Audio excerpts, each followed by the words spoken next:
I worked for a couple of years on the panels, which, as you know, are on the outside of the new Discovery building.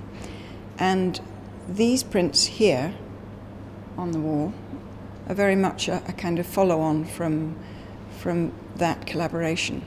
So, for example, with the panels, what I was really trying to do was find another way of seeing the molecular, organular, cellular and tissue image, or to try and abstract the information that the scientists had given me, but so that it still retained the meaning, and so that someone who has no knowledge of the science behind those images would still find them attractive and hopefully be curious as to where they came from and what they were about.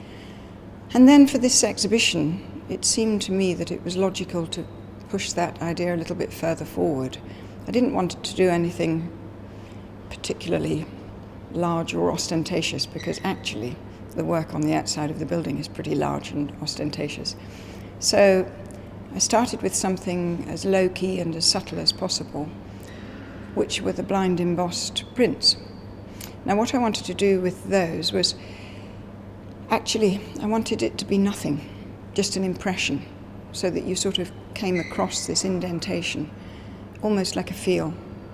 Normally, when you think of printmaking, you think of a black mark on white paper, or etching is a whole process of intaglio and pushing the ink into the metal plate and then, taking a print from that metal plate. And it's quite a process. It's quite a messy process. And this is the other end of the scale. This is just working with the paper, and so you have an illusion of a print, really.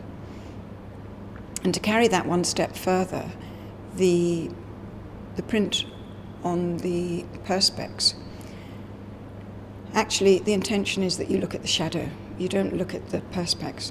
You look at the shadow that's thrown on the wall behind. So that's a sort of illusion as well. It's a kind of, if you put your hand behind it, it'll distort the shadow. And then the work on the black paper, again, it's notoriously difficult to print on black paper, actually. What tends to happen is the ink just gets sucked into the paper, and the dominant thing is the black paper. And that was to give me the challenge of working in a completely different way than working with the shadow or working with the indentation on the white paper. But still, it's still elusive. But to make it even more peculiar, I suppose, and more elusive, I started working with those inks, and it's nanotechnology, I suppose, where, if you look at the print at one angle, you get a shimmering blue, and if you walk around it, you get a green. So they're called interference inks or transference inks, I think. But so it's that illusion that I'm working with. Another way of seeing, really. So it's pushing the boundaries of printmaking just a bit, and also pushing the way of how you see something that you expect to see, but actually you don't see it that way, you see it slightly differently. I think when I was working on the panels, for me the big challenge was, at the end of the day, what I was drawing with were holes punched out of anodized aluminium. And it's quite difficult, if you think about it, to get a solid shape or a three-dimensional form just with a series of holes.